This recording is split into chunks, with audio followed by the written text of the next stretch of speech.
మేకల సుమన్ మహారాజ్ గారికి ఈ కార్యక్రమానికి హాజరైన వరంగల్ పార్లమెంటు పరిధిలో ఉన్న సమస్త కార్యకర్తలకు, పార్టీ కార్యకర్తలకు, ప్రజలకు, మరియు ఇక్కడికి వచ్చిన మీడియా వారికి, పట్టణ ప్రజలకు అందరికీ నమస్తే. అందరికీ జై భీమ్, జై భారత రాజ్యాంగం.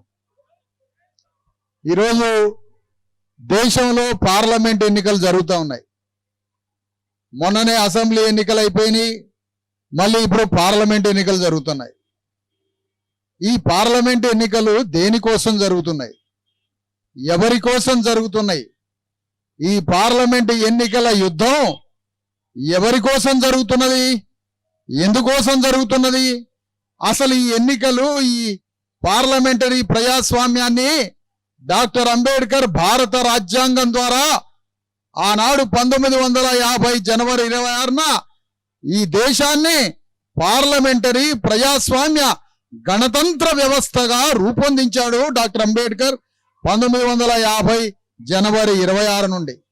అప్పుడు డాక్టర్ అంబేద్కర్ ఒక మాట అన్నాడు, ఈ దేశ పార్లమెంటులో దేవుణ్ణి ప్రతిష్టాపన చేసి ఆ దేవుడితో భారతదేశాన్ని పరిపాలింపజేస్తా, ఆ దేవుడి పాలనలో ఈ దేశంలో ఉన్న కోట్లాది మంది పీడితులని ఒక మంచి జీవితాన్ని ఆ దేవుడి పరిపాలనతో అందిద్దామనుకున్నా.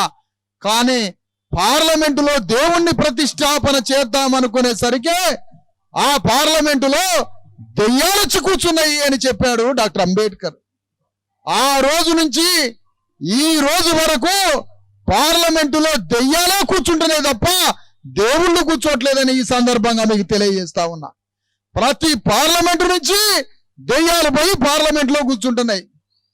ఈ పార్లమెంటులో దెయ్యాలు కూర్చుంటే ఈ దేశాన్ని దెయ్యాలు పరిపాలిస్తాయి. ఈ దేశాన్ని దెయ్యాలు పరిపాలిస్తే అందరినీ చంపి మన రక్త మాంసాలు పీక తిని 100 కోట్ల మందికి ఆరోగ్యం బాగోదు, 100 కోట్ల మందికి చదువు రాదు, 100 కోట్ల మంది చేతికి పని ఉండదు. ఈ దేశం ప్రపంచంలోనే సర్వనాశనం అవుతుంది. అందుకనే ఇప్పుడు కళ్ళ ముందే ఈ దేశం ప్రపంచ దేశాలన్నింటి ముందు ఇంత పెద్ద మానవ వనరులుండి, 150 కోట్ల మంది ప్రజలుండి, ఇంత పెద్ద నదులు, పర్వతాలు, ఇంత పెద్ద భూవనరులు, ప్రకృతి వనరులుండి ప్రపంచం ముందు తలదించుకునే పరిస్థితిలో ఈ దేశం సర్వనాశనం అయిపోయింది. మన కళ్ళ ముందు చైనా, జపాన్, ఆస్ట్రేలియా అనేక దేశాలు మరి ప్రపంచంలో ముందుంటే ఈ రోజు మన దేశం ఇంత నాశనం కావడానికి కారణం పార్లమెంటులో దెయ్యాలు కూర్చోబెట్టి. ఆ పార్లమెంటులో అంబేద్కర్ ఆశించినట్టుగా, అంబేద్కర్ అన్నట్టుగా పార్లమెంటులో దెయ్యాలు తిష్ట వేసినాయి కాబట్టే ఈ దేశ పరిపాలన, ఈ దేశ రాజ్యం అంతా సర్వనాశనం అయిపోయింది. ఆ దెయ్యాలను ఎల్లగొట్టి ఒక దేవుణ్ణి కూర్చోబెట్టడానికి ధర్మ సమాజ్ పార్టీ మేకల సుమన్ని యుద్ధరంగంలో దింపిందని తెలియజేస్తా ఉన్నా. ఎస్, ధర్మ సమాజ్ పార్టీ భారత రాజ్యాంగాన్ని రక్షించడానికి పుట్టిన పార్టీ. డాక్టర్ అంబేద్కర్ గుండెలో నుంచి పుట్టిన పార్టీ. డాక్టర్ అంబేద్కర్, జ్యోతిరావు ఫూలే, కాన్షీరామ్, సామ్రాట్ అశోక చక్రవర్తి ఆలోచనలకి జీవం పోయాలని, ప్రాణం పోయాలని, అంబేద్కర్ ఆనాడు దేవుళ్లను కూర్చోబెట్టాలని కలని నిజం చేయడానికి ధర్మ సమాజ్ పార్టీ పుట్టి ఈ రోజు తెలంగాణలో దేశంలో ఉన్న దెయ్యాలతో యుద్ధం చేయడానికి ధర్మ సమాజ్ పార్టీ బయలుదేరింది. అందుకనే ఎవడు ఏ పార్టీయో, ఏ పార్టీ ఎవరితో కలుస్తుందో కూడా తెలియనటువంటి పరిస్థితిలో ఈ దేశం ఉన్నది. కాంగ్రెస్ పార్టీ బీజేపీ పార్టీ ఒకటని బీఆర్ఎస్ అంటది, బీఆర్ఎస్ పార్టీ బీజేపీ పార్టీ ఒకటని కాంగ్రెస్ పార్టీ చెబుతా ఉంటది. ఎవరికన్నా అర్థమైతే ఈ రాజకీయాలు? ఎవరికన్నా అర్థమైతే? అందుకనే ధర్మ సమాజ్ పార్టీ ఏముంటుందంటే, మీరిద్దరు అనుకునేది నిజమే, మీ ముగ్గురు కలిపే ఒక పార్టీ అని మేము చెప్తా ఉన్నాం. ధర్మ Samaj party, Congress, BJP, BRS 3 పార్టీలు ఒకటే. ఎందుకంటే మీ అందరూ ముగ్గురు కలిసి అగ్రకులాలు, రెడ్డి, వెలమలు ఈ తెలంగాణ గడ్డని పరిపాలిస్తా ఉన్నాయి. ఈ 3 పార్టీల నుంచి పోయేది ఎవరో తెలుసా? దెయ్యాలు మాత్రమే పోతాయి. దెయ్యాలు పోయి పార్లమెంట్ లో కూర్చొని ఈ దేవుడిని పరిపాలించాల్సిన ఈ రాజ్యాన్ని పీక తినడానికి వాళ్ళు పార్లమెంట్ లో అడుగు పెట్టబోతున్నారు. ఈరోజు బీజేపీ పార్టీ భారత రాజ్యాంగాన్ని రద్దు చేసి, రిజర్వేషన్లను రద్దు చేసి ఈ దేశంలో ఉన్న బీసీ ఎస్సీ ఎస్టీలను అంతం చేయాలని మరి బీజేపీ పార్టీ చూస్తుందని కాంగ్రెస్ చెబుతుంది. నిజమే, నీకన్నా ముందు నుంచి మేము చెబుతున్నాం. కాంగ్రెస్ పార్టీ అన్నది నిజమే. బీజేపీ పార్టీ రాజ్యాంగాన్ని తీసేస్తుంది, రిజర్వేషన్లను రద్దు చేస్తుంది, మనధర్మ పరిపాలన తీసుకొస్తుంది. నిజమే, నువ్వు అన్నది నిజమే. నీకన్నా ముందు నుంచి అంబేద్కర్ వాదులుగా మేమంటున్నది నిజమే. కానీ కాంగ్రెస్ పార్టీ చేసే పనేంటి? కాంగ్రెస్ పార్టీ చేస్తున్న పనేంటి? మొట్టమొదటి పార్లమెంట్ ఎన్నికల్లో, ఈ దేశంలో రాజ్యాంగం తయారైనాక మొదటి పార్లమెంట్ ఎన్నికల్లో 540 పార్లమెంట్ స్థానాలుంటే అంబేద్కర్ రిజర్వ్డ్ చేసిన ఎస్సీ ఎస్టీ తప్ప మొత్తం పార్లమెంటులో అగ్రకులాల దెయ్యాలే పార్లమెంటులో కూర్చున్నాయి. మేము బీసీ ఎస్సీ ఎస్టీలు ఒక్క పార్లమెంటు సభ్యుడు అందులో లేడు. అంటే మరి ఈ రోజు రాజ్యాంగాన్ని సర్వనాశనం చేసి అణగారిన వర్గాల్ని పార్లమెంట్ లో కూర్చోబెట్టకుండా చేసిన కాంగ్రెస్ పార్టీ ఏమైనా తక్కువ? ఈ రోజు వరకు, ఆ రోజు మొదటి పార్లమెంటులో ఏ దెయ్యాలైతే అగ్రకులాలు కూర్చున్నారో అక్కడ నుండి ఈ రోజు అసెంబ్లీ పార్లమెంటు వరకు ఈ అగ్రకుల దెయ్యాలే కూర్చుంటున్నాయి తప్ప అణగారిన కులాలు కాంగ్రెస్ నుంచి పోవడంలే, చట్టసభలకి బీజేపీ నుంచి పోవడంలే, బీఆర్ఎస్ నుంచి పోవడంలే. అంటే ఈ మూడు పార్టీల లక్ష్యం రాజ్యాంగాన్ని నాశనం చేయడమే. ఈ మూడు పార్టీలు, బీజేపీ భారత రాజ్యాంగాన్ని రద్దు చేసింది, నిజమే. కాంగ్రెస్ పార్టీ రాజ్యాంగాన్ని సర్వనాశనం చేస్తుంది, నిజమే. బీఆర్ఎస్ పార్టీ బాహటంగానే రాజ్యాంగాన్ని తీసి పారేస్తామని చెబుతుంది. కానీ రాజ్యాంగాన్ని రక్షించడానికి, దేవుళ్ళని పార్లమెంటులో అసెంబ్లీలో కూర్చోబెట్టడానికి, ఆ మూడు పార్టీల మీద యుద్ధ రంగం మోగించడానికి, మూడు పార్టీల మీద యుద్ధం మోగించడానికి ధర్మ సమాజ్ పార్టీ, పేదల పార్టీ బయలుదేరిందని తెలియజేస్తా ఉన్నాను ఈరోజు. అయ్యా, పార్లమెంటులో మొదటి పార్లమెంట్లో అగ్రకులాలు కూర్చున్నారు. ఎప్పుడు చెప్పేది నేను ఈ సంగతి? 1950 నెహ్రూ క్యాబినెట్, నెహ్రూ మంత్రివర్గం, నెహ్రూ ప్రధానమంత్రిగా ఉన్నప్పుడు పార్లమెంటులో మొత్తం అగ్రకులాలే అయ్యా. ఒక్క బీసీ వాడు పార్లమెంట్లో లేడు, ఒక్క అణగారిన కులస్తుడు పార్లమెంటులో లేడు. మరి మీది రాజ్యాంగ బద్ధత, నిబద్ధత పరిపాలన ఎట్లయింది? మీరు అంబేద్కర్, ఫూలే స్ఫూర్తి ఎట్లయింది మీది? పార్లమెంటులో ఒక్కడిని కూర్చోబెట్టలేదు. ఇది జరిగి 70 ఏళ్ళు అయింది. ఇది జాగ్రత్తగా అయినండి అయ్యా, గ్రామాల్లో చెప్పండి. 75 ఏళ్ల క్రితం మొట్టమొదటి కాంగ్రెస్ పార్టీ పరిపాలించినప్పుడు ఆనాడు పార్లమెంటులో మొత్తం అగ్రకులాలే పార్లమెంటు నిండి ఉన్నప్పుడు మీరు భారత రాజ్యాంగ స్ఫూర్తిని పాటించిన వాళ్ళు అవుతారా? మీరు అంబేద్కర్ ఆలోచన విధానాన్ని పాటించినోడు అవుతాడా? బయటికి భారత రాజ్యాంగాన్ని రద్దు చేస్తానంటాడు, నువ్వేమో మొత్తం పార్లమెంట్ లోనే అగ్రకులాలతో నింపేస్తావు. అంటే ఇద్దరిది రాజ్యాంగానికి వ్యతిరేకమైనటువంటి పరిపాలనే. ఆ రోజు నుంచి ఈ రోజు తెలంగాణలో ఒక్కొక్క పార్లమెంట్ స్థానం చూడండి, మొత్తం రెడ్లకే కేటాయిస్తాడట ఆయన రేవంత్ రెడ్డి. నిన్న మొన్న 10 రోజుల నుంచి రిజర్వేషన్లకు వ్యతిరేకం బీజేపీ అంటాడు, రాజ్యాంగానికి వ్యతిరేకం అంటాడు ఈ రేవంత్ రెడ్డి. నేను అడుగుతున్న రేవంత్ రెడ్డిని, అయ్యా తెలంగాణలో 4% లేని రెడ్లకి 7-8 పార్లమెంటు స్థానాలు, ఒక వెలమ స్థానం ఎందుకు కేటాయించడం అని అడుగుతున్నా. నువ్వా రాజ్యాంగానికి వ్యతిరేకం? నువ్వా రిజర్వేషన్లకు వ్యతిరేకం? ఎవడు వ్యతిరేకం అని ఈ వేదిక మీద నుంచి ప్రశ్నిస్తున్నా.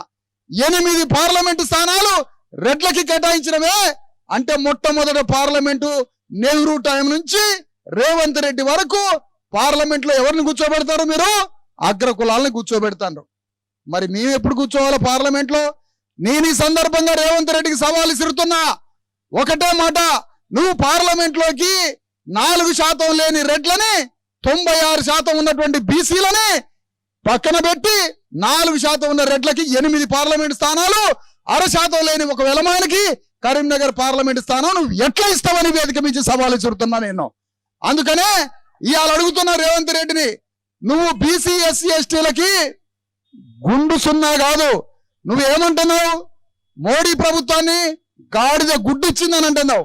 బీసీ ఎస్సీ ఎస్టీల 90% ప్రజలకి రేవంత్ రెడ్డి కూడా గాడిద గుడ్డ ఇచ్చిండని మీ అందరికీ తెలియజేస్తా ఉన్నా. ఈ రోజు నువ్వేమిచ్చినావు? మాకు అధికారంలో వాటా ఇచ్చినవా? సంపదలో వాటా ఇచ్చినవా? నువ్వు దేంట్లో వాటా ఇచ్చినావు? పార్లమెంట్ స్థానాలు బీసీలో ఉన్న జనాభా ఉన్న కాడ నువ్వు బీసీ అభ్యర్థిని ఎందుకు పెట్టలేదని అడుగుతున్నాం. ఒక్క బీసీ అభ్యర్థిని పెట్టకుండా రెడ్లకి మొత్తం ఒక వెలమాయనకి పార్లమెంట్ స్థానాలు ఉపజెపితే 1000 కోట్లు 1000 ఎకరాల అధిపతులైన వీళ్ళు పార్లమెంట్ లో కూర్చుంటే ఎట్లా న్యాయం జరిగిద్దని అడుగుతున్నా. అయ్యా, తెలంగాణ రాజ్యాన్ని నిజాం నవాబులు పరిపాలించారు. ఆ నిజాం నవాబుల కింద రెడ్లు వేల ఎకరాలున్న రెడ్డి దొరలు కూడా నిజాం నవాబులతో మిలాఖతై ఆ నిజాం నవాబులు ఈ రెడ్డి దొరలు వెలముదొరలు కలిసి తెలంగాణలో మన రక్తం దాగారని 300-400 సంవత్సరాల నుంచి ఈ చరిత్ర జరిగిందని చెప్తున్నా. ఖమ్మం పార్లమెంటు రామ సహాయము రఘురామరెడ్డి అని ఎవరికో ఇచ్చారు. ఆయన ఎవరో తెలుసా? ఆయన తండ్రి ఆర్ సురేందర్ రెడ్డి. ఆయన ఎవరో తెలుసా? మహబూబాద్ జన్నారెడ్డి జనార్దన్ రెడ్డి బంధువు. ఆయన ఎవరో తెలుసా? విసురూరు రామచంద్రారెడ్డి బంధువు. ఈ విసురూరు రామచంద్రారెడ్డి, జన్నారెడ్డి జనార్దన్ రెడ్డి, ఆర్ సురేందర్ రెడ్డి, ఈ ముగ్గురు తెలంగాణలో వేల లక్షల ఎకరాల భూములున్న భూస్వాములు. ఈ ముగ్గురు వీళ్ళ తండ్రులు తాతలు నిజాం నవాబులతో కలిసి తెలంగాణలో ఉన్న కోట్ల మంది బీసీ ఎస్సీ ఎస్టీల నెత్తులు దాగినరు. వాళ్ళ వారసుడే ఖమ్మం నుంచి పార్లమెంట్ అభ్యర్థిగా కాంగ్రెస్ పార్టీ పోటీ చేపిస్తా ఉంది. ఇలాంటి అభ్యర్థుల్ని కాంగ్రెస్ పార్టీ పోటీ చేపిస్తే మన బతుకు ఏం కావాలని అడుగుతున్నా. అంటే 95%, 93%, 90% బీసీ ఎస్సీ ఎస్టీల ఓట్లుంటే 4%, 2% లేని రెడ్లకి నువ్వు పార్లమెంట్ స్థానాలు కేటాయిస్తే రాజ్యాంగానికి వ్యతిరేకం కాంగ్రెస్ పార్టీ, రాజ్యాంగానికి వ్యతిరేకం బీజేపీ పార్టీ, రాజ్యాంగానికి వ్యతిరేకం బీఆర్ఎస్ పార్టీ, రాజ్యాంగానికి ప్రాణం పోసే పార్టీ ధర్మ సమాజ్ పార్టీ అని ఈ సందర్భంగా తెలియజేస్తా ఉన్నా. అందుకనే ఈ రోజు రేవంత్ రెడ్డి ఈ రోజు 4% లేని రెడ్లకి కాంగ్రెస్ పార్టీకి నువ్వు అధ్యక్షుడువా? కిషన్ రెడ్డి 4% లేని రెడ్ల కిషన్ రెడ్డి బీజేపీ పార్టీకి అధ్యక్షుడా? 6% లేని వెలమాయన కేసీఆర్, 6% లేని ఆయన టిఆర్ఎస్ పార్టీకి అధ్యక్షుడా? 90% ప్రజలున్న బీసీ ఎస్సీ ఎస్టీలో మేము ధర్మ సమాజ్ పార్టీని స్థాపించుకొని మిమ్మల్ని నడి బజార్లో ఢీకొని యుద్ధం చేయడానికి మేము పేదలైనటువంటి వాళ్ళం తెలంగాణ గడ్డ మీద బీసీ ఎస్సీ ఎస్టీ అభ్యర్థుల్ని 15 మందిని రంగంలో దింపి యుద్ధం చేస్తున్నాం ఈరోజు తెలంగాణ గడ్డ మీద. అందుకనే ఈరోజు పార్లమెంటులో నేను అడుగుతున్నా, కాంగ్రెస్ పార్టీ వాళ్ళు 70 ఏళ్ళు పరిపాలించారు. 70 ఏళ్ళలో 50 ఏళ్ళు పరిపాలించారమ్మా. జాగ్రత్తగా వినండి. పార్లమెంట్లో కులగణన చట్టం కోసం పార్లమెంటులో పోరాడిందా కాంగ్రెస్ పార్టీ? ఏ కులాలు ఎట్లా బతుకుతున్నాయి? మంగళోళ్ళు ఎట్లా బతుకుతారు? సాగలోళ్ళు ఎట్లా బతుకుతారు? గొల్లోళ్ళు ఎట్లా బతుకుతారు? వానికి బర్రె ఉందా, గొర్రె ఉందా, తిండి ఉందా, తిప్పలు ఉందా, ఇల్లు ఉందా, వాకిలు ఉందా అని ఈ దేశంలో కులాలను గణించమని బ్రిటిష్ టైంలో జరిగిందమ్మా. మరి 50 ఏళ్ళు కాంగ్రెస్ పార్టీ పరిపాలించిందే, మీరెందుకు కులగణన చేయలేదు? కులగణన ఎందుకు చేయలే? ఎవరా ఆ కులగణన పార్లమెంటులో కాంగ్రెస్ పార్టీ ఇప్పటి వరకు ఎందుకు చేయలేదు? బీజేపీ పార్టీ ఆ పని ఎందుకు పూనుకోవడం లేదు? బీఆర్ఎస్ పార్టీ కులగణన ఎందుకు చేయట్లేదు? సిగ్గు సరం ఈ 3 పార్టీలకు ఉంటే ఈ దేశంలో 90% ఉన్న బీసీ ఎస్సీ ఎస్టీలని కులాలని ఎందుకు గణించట్లేదో తెలుసా? కులాలను గణిస్తే ఇలా గౌండ్లలో 40 లక్షల మంది ఉన్నారు. తెలంగాణలో 40 లక్షల మంది గౌండ్లకి ఇంత వాటా పెట్టాల్సి వస్తుంది కదా. వీళ్ళ లెక్క బయటికి రావద్దు అని 3 పార్టీలు కుట్ర చేస్తా ఉన్నాయి. 60 లక్షల మంది మాదిగోళ్ళు ఉన్నారని లెక్క తేలితే 60 లక్షల మందికి భూమి పంచాలా, 60 లక్షల మందికి ఉద్యోగాలు ఇవ్వాలా, 60 లక్షల మందికి డబ్బులు సంపద ఇవ్వాలని మాదిగోళ్ళ లెక్క బయటికి చెప్పట్లేదు. గొల్లోళ్ళు 50 లక్షల మంది ఉన్నారు, ఆ లెక్క బయటికి రావట్లే. ముదిరాజులు 45 లక్షల మంది ఉన్నారు, ఆ లెక్కలు బయటికి రావట్లే. అట్లా 3.5 కోట్ల మంది బీసీ ఎస్సీ ఎస్టీల లెక్కలు తెలిస్తే తెలంగాణను వీళ్ళకి ఇవ్వాల్సి వస్తుందని లెక్కలు తెలిసట్లే. ఈ రోజు రేవంత్ రెడ్డిని అడుగుతున్నాం, అయ్యా నువ్వు లేస్తే కులగణన అంటున్నావు కదా, ఎన్ని కులాలు ఉన్నాయో ఆ కులాల జనాభా ప్రకారం ఈ సంపద పంచాలంటున్నావు కదా, ఈ రాజ్యం పంచాలంటున్నావు కదా, నీ రెడ్డి జనాభా ఎంత ఉందని నువ్వు 8 పార్లమెంట్లు రెడ్లకు ఇచ్చినవయ్యా? నీ రెడ్డి జనాభా ఎంత ఉందని నువ్వు 8 పార్లమెంట్లు రెడ్లకు ఇచ్చినావు? సిగ్గు శరం లేకుండా నడి బజార్లకు వచ్చి ఈ రోజు కులగణన అంటున్నావు కదా. నువ్వు ఎన్ని కులాలు, నీ రెడ్డి కులం ఎంత జనాభా ఉంటే 8 పార్లమెంటు స్థానాలు నువ్వు రెడ్లకు ఇచ్చినావు అని అడుగుతున్నా. బీజేపీ పార్టీ రెడ్లకే ఇస్తుందట, కాంగ్రెస్ పార్టీ రెడ్లకే ఇస్తుందట, బీఆర్ఎస్ పార్టీ వెలమ రెడ్లకి ఇస్తుందట. మరి బీసీ ఎస్సీ ఎస్టీలు ఏం చేయాలా? నేను అడుగుతున్న రేవంత్ రెడ్డిని, కిషన్ రెడ్డిని, టిఆర్ఎస్ చంద్రశేఖరరావుని అడుగుతున్నా, మీరు 10 రోజుల నుంచి బహిరంగ సభలు పెడతారు, 10 రోజుల నుంచి బహిరంగ సభలు పెడతాను, దాదాపు 20 రోజుల నుంచి. నిప్పులు కురిసే ఎండ, రక్తం పడుతుంది ముఖం నుంచి, చెమటలు గారుతున్నాయి, మనుషులు చచ్చిపోతున్నారు. ఇలాంటి భయంకరమైన నిప్పుల గుండం లాంటి ఈ ఎండల్లో మీరు పెట్టే సభల్లో ఒక్క దొరసానన్న కూర్చున్నదా అని అడుగుతున్నా, ఒక్క దొరన్న కూర్చున్నదా అని అడుగుతున్నా. ఒక్క రెడ్డి దొరసానో, ఒక వెలమ దొరసానో, ఒక రెడ్డి దొర ఒక్కడన్నా బహిరంగ సభలో కూర్చున్నారా? పులిహోర పాకెట్లు ఇచ్చి 150కి ఆశ చూపి మా తల్లుల్ని, సంటి పిల్లల్ని 100 రూపాయలు ఇస్తానంటే ట్రాక్టర్ ఎక్కిచ్చి ఆ 100 రూపాయలతో సంటి పిల్లగాడి కన్నా అన్నం పెట్టొచ్చు అని మాయ మాటలు చెప్పి ఆ పిల్లగాళ్ళని, తల్లి బిడ్డల్ని, అందరినీ, ఆడోళ్ళని, మొగోళ్ళని గొడ్లను తోలకపోయినట్టు తోలకపోయి ఎండలో కూర్చోబెడతారా? ఈ టిఆర్ఎస్, బీజేపీ ఈ పార్టీలు ఎస్సీ ఎస్టీలని గొడ్లలాగా దోలకొచ్చి మీ బహిరంగ సభల్లో ఎండలలో కూర్చోబెడతాండ్రే. నేను భారత ఎన్నికల సంఘాన్ని అడుగుతున్నా, అయ్యా ఎస్సీ ఎస్టీలకి ప్రత్యేక చట్టాలు ఉన్నాయి కదా, ఈ 3 పార్టీలు ఎస్సీ ఎస్టీలని గొడ్లలాగా ఎండల్లో తీసుకొచ్చి సభల్లో కూర్చోబెడతంటే భారత ఎన్నికల సంఘానికి ఇది కనిపించట్లేదని అడుగుతున్నా. మిమ్మల్ని నేను ఈ వేదిక నుంచి ప్రాధాయపడుతున్నా, ఎన్నికల సంఘం వికాసరాజు గారిని, అయ్యా ఈ అన్ని పార్టీల మీద గొడ్లలాగా ఎస్సీ ఎస్టీలని దోలకొచ్చే ఈ పార్టీలు అన్నిటి మీద ఎస్సీ ఎస్టీ అట్రాసిటీ కేసు నమోదు చేయమని చెప్తా ఉన్నా. ఊడాలకు వచ్చి ఎస్సీ ఎస్టీల కాలనీలకు వచ్చి మా జనాల్ని ట్రాక్టర్ల, లారీలలో దోలకొస్తే మా గుండెలు బయలుపోతానే మా తల్లుల్ని ఎండలో కూర్చోబెడతంటే మీరు ఒక 5 నిమిషాలు ఎండలో కూర్చుంటారా? నేను అడుగుతున్నా రేవంత్ రెడ్డిని, 8 పార్లమెంట్ స్థానాలను రెడ్లకు ఇచ్చినవే, మా అణగారిన కులాలు నీకు కనపడట్లేదే? సిగ్గు సెర ఉంటే మా బీసీ ఎస్సీ ఎస్టీల ఓట్లను అడగబాకు, మా ఓట్లను అడగబాకు. నీ రెడ్డి ఓట్లని నువ్వే వేసుకో, మా ఓట్లను మేమే వేసుకుంటాం. మా బీసీ ఎస్సీ ఎస్టీ ఓట్లను మేమే వేసుకుంటాం. పేరుకే వీళ్ళు 3 పార్టీలు కొట్టుకున్నట్టు కనిపిస్తున్నాయి. రేవంత్ రెడ్డి, కిషన్ రెడ్డి, కేసీఆర్ ఈ ముగ్గురు రాజ్యాన్ని తలా కొంతకాలం పంచుకోవడానికి 3 పార్టీలు ఆడుతున్న ఆట అయ్యా ఇది. ఇది వాళ్ళు ముగ్గురు ఆడుతున్న ఆట. కొన్ని కాంగ్రెస్ పార్టీకేమో ఒక 4 మాకు ఎంపీ సీట్లు వచ్చేటట్టు చేయని కాంగ్రెస్ తో ఒప్పందం బీజేపీ, బీఆర్ఎస్ తో ఒక 4 సీట్లు వచ్చేటట్టు చేయని బీఆర్ఎస్ తో బీజేపీ ఒప్పందం.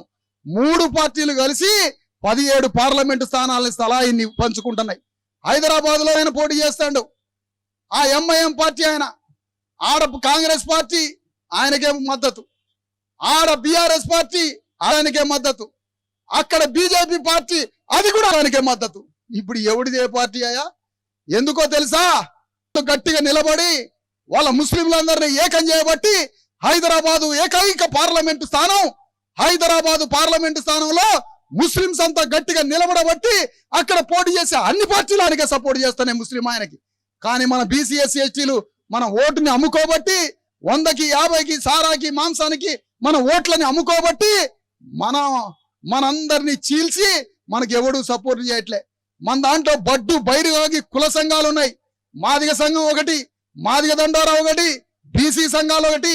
ఈ బడ్డు బైరాగి దళారీ సంఘాల పనులు ఏంటో తెలుసా? ఎన్నికల రాగానే బీజేపీకి సపోర్టింగ్ అని ఒక మాది కూడా తిరుగుతాడు, లేకపోతే ఇంకో పార్టీకి సపోర్ట్ అని ఇంకొక ఆయన తిరుగుతాడు, ఇంకో పార్టీకి బీసీ సంఘం అని సపోర్ట్ తిరుగుతుంది. నేను అడుగుతున్నాయా, రాజ్యాధికారం అని మాట్లాడతారు మీరు నోరు తెరిస్తే. బీసీలు రాజ్యాధికారం అంటారు, మాదిగ దండోర రాజ్యాధికారం అంటది, ఇంకో సంఘం ఎస్సీ ఎస్టీలు రాజ్యాధికారం అంటారు. మీరు రాజ్యాధికారం అన్న నోటి మాట రాజ్యాధికారం అని చెప్పి ఎన్నికలు రాగానే బీజేపీకి ఓట్లేయండి, కాంగ్రెస్ కి ఓట్లేయండి, బీఆర్ఎస్ కి ఓట్లేయండి అని చెప్పడానికి కుల సంఘాలకి సిగ్గు శరం ఉందా అని అడుగుతాను నేను ఈ వేదిక మీద నుంచి. ఏం సిగ్గు శరం ఉంది మీకు?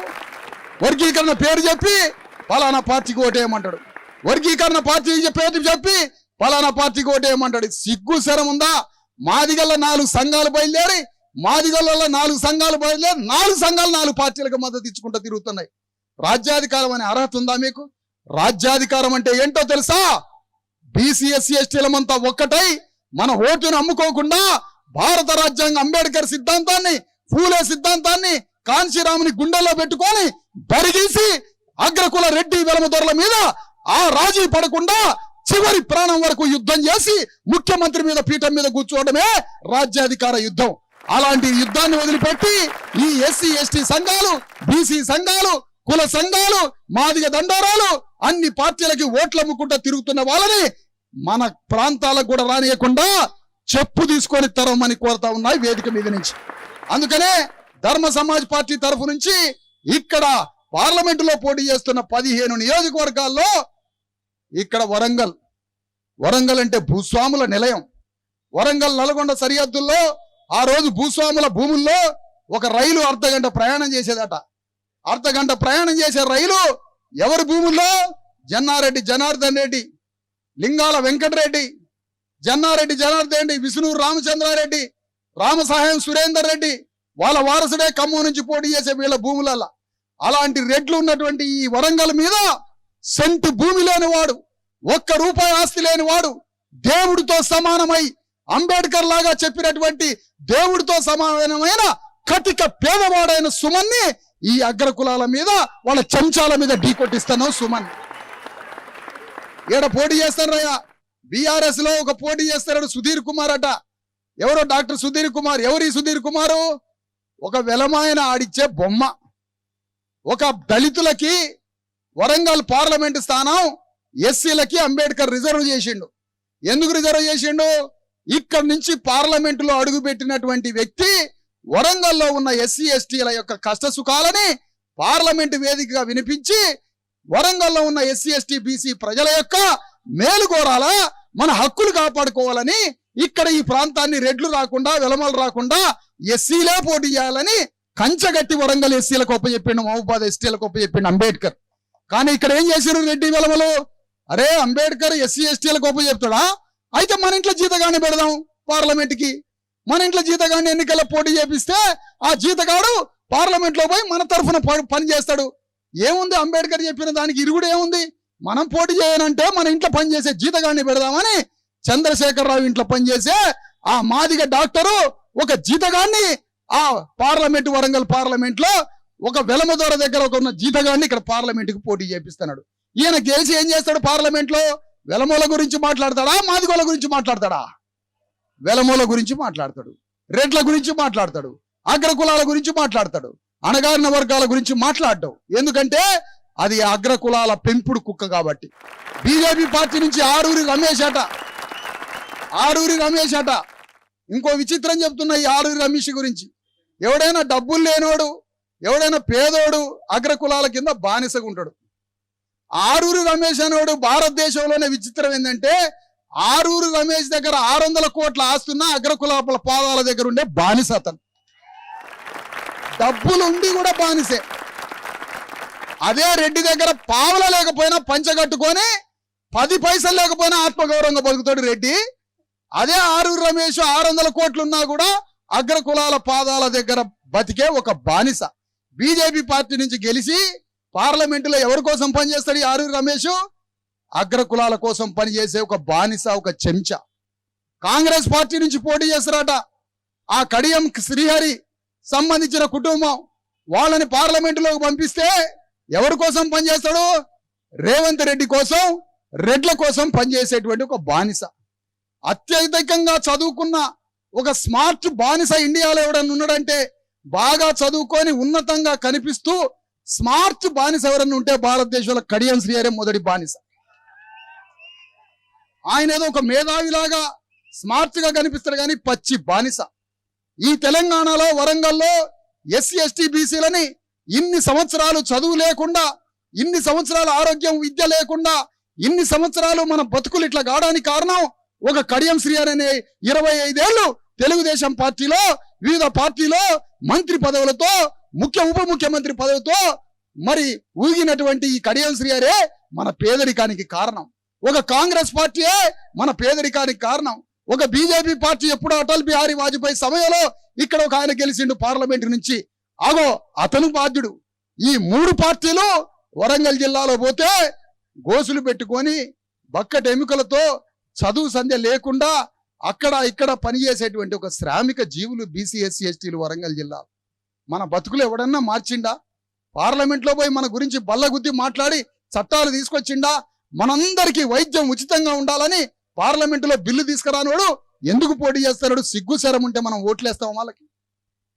మరి పార్లమెంటులో మనందరికీ చదువు కావాలని, మనందరికీ ఆరోగ్యం కావాలని, మనందరికీ భూమి కావాలని, పార్లమెంటులో ఈ దేశ పార్లమెంట్లో కులగణన చట్టం తేవాలని, మహిళా బిల్లులో ఉపకోట బీసీ ఎస్సీ ఎస్టీ మహిళలకి చట్టం కావాలని, వర్గీకరణ చట్టం కావాలని పార్లమెంటు వేదిక మీద ఇగో ఇలాంటి బిల్లులు చట్టం, కులగణన, వర్గీకరణ చట్టం, మహిళా కోటలో ఉప బిల్లు, బీసీలకి చట్టసభల్లో రిజర్వేషన్స్, ఇలాంటి 4 చట్టాలని, విద్యా చట్టాన్ని, ఆరోగ్య చట్టాన్ని, భూమిని పంచే చట్టాన్ని, సంపదను పంచే చట్టాన్ని, మనందరం ఆనందంగా సంతోషంగా బ్రతకడానికి కావాల్సిన ఈ 6-7 చట్టాలని పార్లమెంటులో కొట్టాడకుండా అంబానీ కోసమో మరి ఆదాని కోసమో ఈ దేశంలో ఉన్నటువంటి 15% అగ్రకులాలు బాగా బతకడానికి, వేల కోట్లు సంపాదించడానికి, మన రక్తం దాగడానికి, వాళ్ళ చట్టాలు, వాళ్ళ పార్లమెంటులో వాళ్ళ ఫ్యాక్టరీలు, కంపెనీలు, భూముల్ని కాపాడుకోవడానికి ఇగో ఈ చట్టాలు తెచ్చుకోవడానికి పార్లమెంట్ లో కూర్చున్నారు.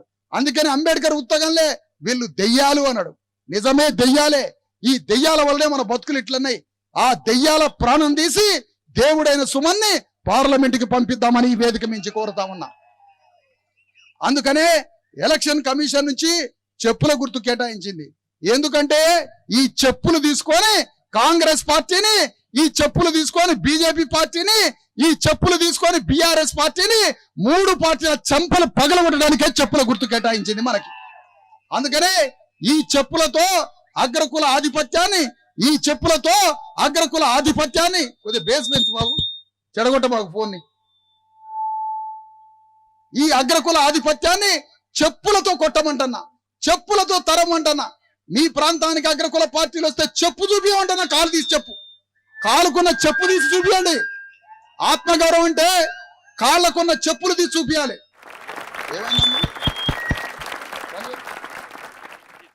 పార్లమెంటులో మనకి ఈ ఎన్నికల్లో కేటాయించినటువంటి చెప్పు తీసుకొని, ఈ చెప్పుతో వాళ్ళు ఎప్పుడైతే మనల్ని ఓటు అడుగుతారో చెప్పు చూపించమని చెప్తా ఉన్నా. మనకు ఓటు హక్కు ఇచ్చింది అంబేద్కర్ అని చెప్పట్లేదమ్మా ఒక్క పార్టీ వాడు కూడా. మనకు ఓటు హక్కు ఇచ్చింది అంబేద్కర్ అని చెప్పట్లే. ఆ మాట చెప్తే ఎందుకు ఓటు ఇచ్చిండో అని అడుగుతామని. ఎందుకు ఓటు ఇచ్చిండంటే మనం రాజ్యానికి రావాలని. అందుకని ఓటు చెప్పులను తీసుకొని అగ్రకులాన్ని తరిమి కొట్టమని కోరుతా ఉన్నా. అగ్రకుల పార్టీల్ని తరిమి కొట్టమని కోరుతా ఉన్నా. మీ తరఫున ఎవరున్నారు? జనం అని అడిగిండు ఒక ఆయన. మీ తరఫున మంది ఉన్నారా? మార్బల ఉన్నారా? కోట్ల రూపాయలు ఉన్నాయా? మీ పక్కన జనమే లేరు. మీ పక్కన ఏముంది అని అంటే నేనంటన్నా, మా తల్లిదండ్రులైన జ్యోతిరావు ఫూలే, అంబేద్కర్, కాన్సీరాములు మా తల్లిదండ్రులు. మా తల్లిదండ్రుల పక్షాన మంది లేకపోయినా, మార్బల లేకపోయినా ఇప్పుడు గీత గీసి అంబేద్కర్, జ్యోతిరావు ఫూలే, కాన్సీరాములు ఒక పక్కన, అటు పక్కన అమ్ముడు పోయినటువంటి సమాజం అగ్రకులాలు అటు పక్కన. మరి తల్లిదండ్రుల పక్షాన లేని ఏమంటారు? వాడంత నీచుడు భూమి మీద లేదని అంటారు. అందుకని మేము తల్లిదండ్రుల పక్షాన ఉన్నాం, ఫూలే అంబేద్కర్ పక్షాన. ఫూలే అంబేద్కర్, కాన్సీరాములు మా ఉద్యమ కన్న తల్లిదండ్రులు. వీళ్ళ పక్షాన ఉన్నాం. ఒక్కొక్కళ్ళని మార్చుకొని ఇటు తీసుకొని వస్తాం. ఆత్మ ఉంటది మనకి. అదే న్యాయం చెప్పేది, అదే ధర్మం చెప్పేది. ఆత్మని నమ్ముకొని బతకాలి మనం. కానీ ఈ ప్రజలు మన శరీరాలకి తాగుడు గీగుడు అన్ని మాంసాలు పెట్టి మనకి ఆత్మ లేకుండా, ఆత్మజ్ఞానం లేకుండా మనల్ని సర్వనాశనం చేసిండ్రు.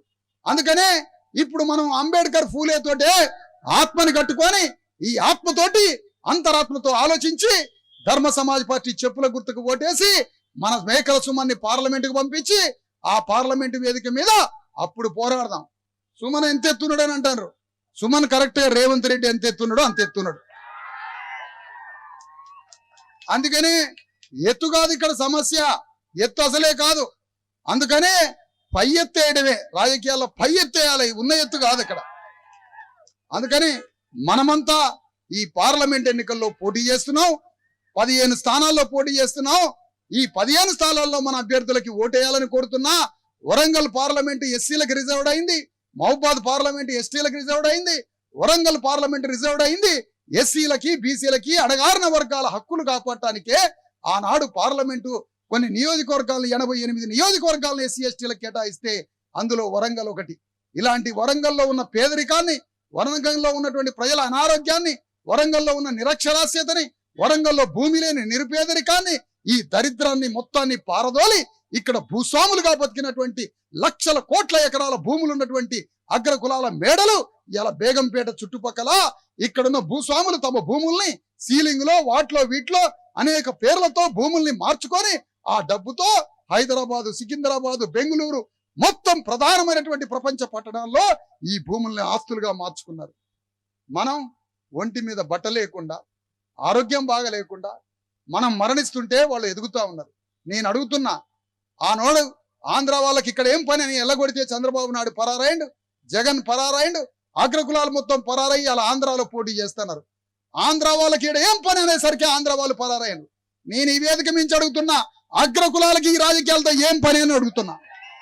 అందుకనే ఏదో ఒక రోజు ఆంధ్రోడు ఎట్లా పరారైండో ఈ అగ్రకులాలను కూడా రాజకీయాల నుంచి పరారు చేయించాలి మనం అంతా కలిసి.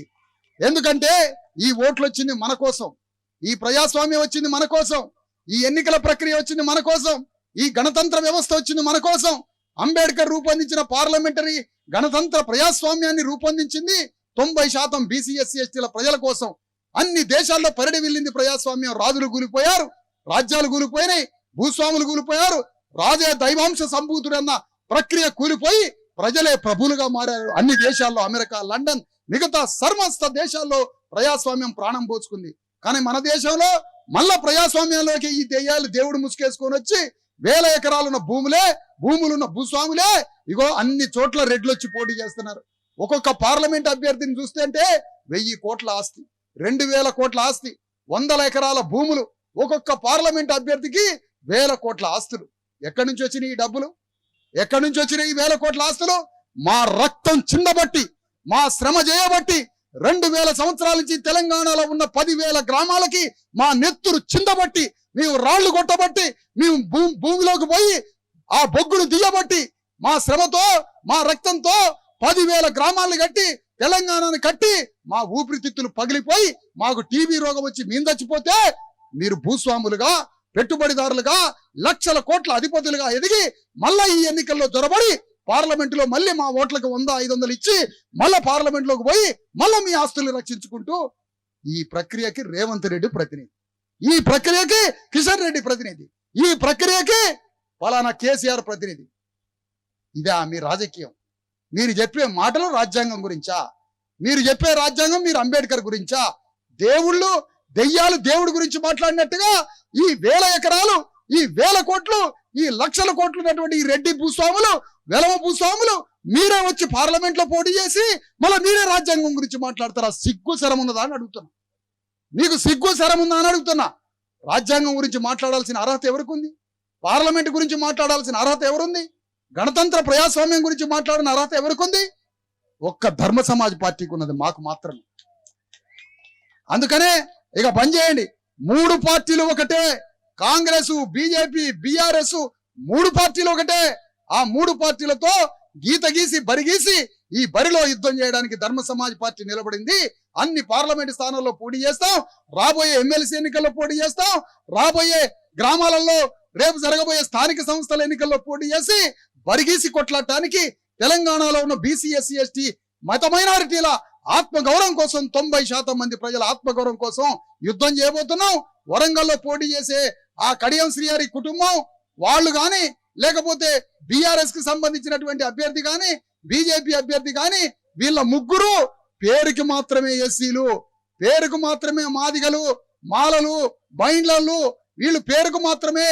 వీళ్ళు మొత్తం పనిచేసేది రేపు అగ్రకులాలకి చెంచాలుగా, అగ్రకులాలకి దళారులుగా. పొరపాటున వాళ్ళకు ఓటేస్తే, 3 పార్టీలకు ఓటేస్తే రాజ్యాంగాన్ని మనమే కాలబెట్టుకున్న వాళ్ళం అవుతాం.